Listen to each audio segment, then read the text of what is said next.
Il y en a qui me connaissent comme chocolatière. Il y en a maintenant qui me connaissent comme professeur de Qigong. C'est quand même étonnant, surtout que même le mot, des fois, on n'ose pas l'utiliser. Il y en a qui m'ont connue comme comédienne, comme scénariste. Et moi, j'aime me décrire maintenant. Tu sais, j'essaie de trouver un fil conducteur à tous les bouts de ma vie. Puis j'aime me décrire comme je suis passionnée de ce qui goûte bon et fait du bien.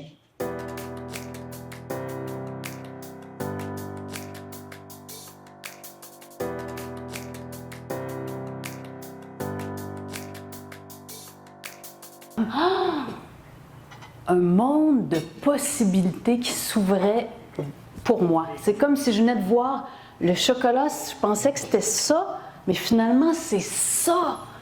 Tout est à inventer.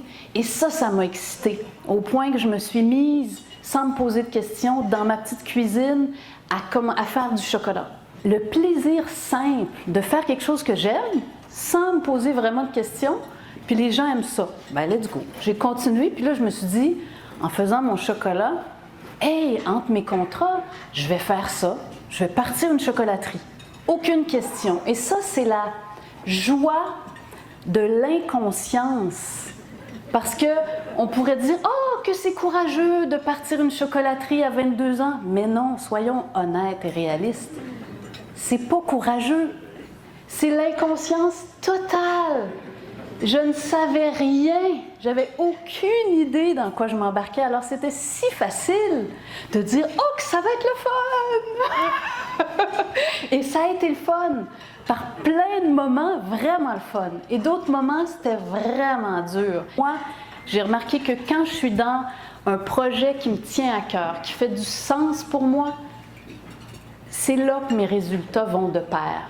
Des fois, il peut y avoir un petit décalage. On peut commencer un projet qui nous tient à cœur. C'est difficile. Mais à un moment donné, je pense que si on est à la bonne place, puis que ça part du bon endroit, c'est assez naturel que les résultats suivent. Et quand j'ai remarqué que quand je me suis mise à douter beaucoup, à avoir peur, à écouter tout le monde, j'ai, une petite parenthèse, j'ai toujours eu des mentors. Depuis le début, 22 ans. Hein? J'ai eu des mentors, j'ai eu la chance d'avoir des mentors, j'ai eu la chance d'avoir des mentorés aussi. Donc ça a été un accompagnement précieux. Mais il y a une période comme entrepreneur, quand c'est devenu plus gros, puis je me suis mise à avoir peur.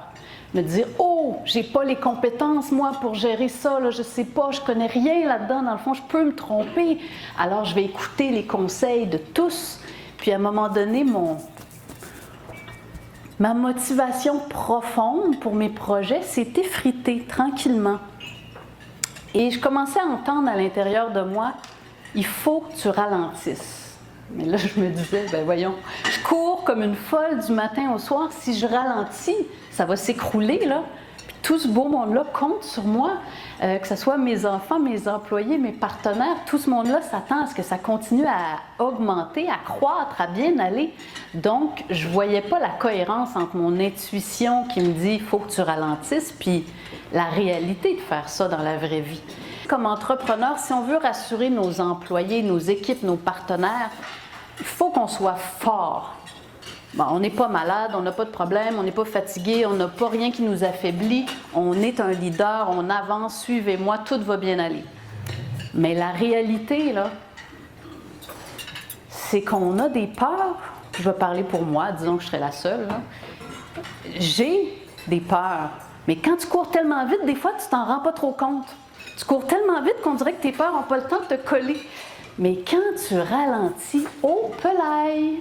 Mon entreprise, ça c'est un peu une erreur de débutant, mon entreprise portait mon nom.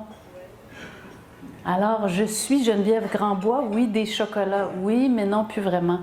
OK, je suis rendue qui? Comment je me présente? Qu'est-ce que je veux vivre? Qu'est-ce qui est important pour moi? Et c'est une perte d'identité, probablement la même que quand on prend notre retraite d'un poste qui nous a happés, passionnés. Ça doit être la même chose à peu près, là. On s'est identifié à ce rôle-là intensément. Alors, on est rendu qui? Comment on peut accompagner les entrepreneurs qui rêvent, qui ont des beaux projets, qui ont du courage, qui ont de l'énergie, qui déploient tout ce qu'ils peuvent pour y arriver. Comment on peut les supporter pour que ça se passe bien pendant, que ça ne soit pas une course de fou qui va inévitablement aller vers un épuisement ou une difficulté, mais plutôt que ça soit sain, puis que ça puisse durer parce que c'est sain. Puis qu'on puisse après dire à d'autres entrepreneurs, bien, on n'est pas obligé de vivre une vie de fou pour être un entrepreneur. Regardez ce modèle-là. Ils ont réussi, puis ils ont une vie équilibrée. Merci énormément.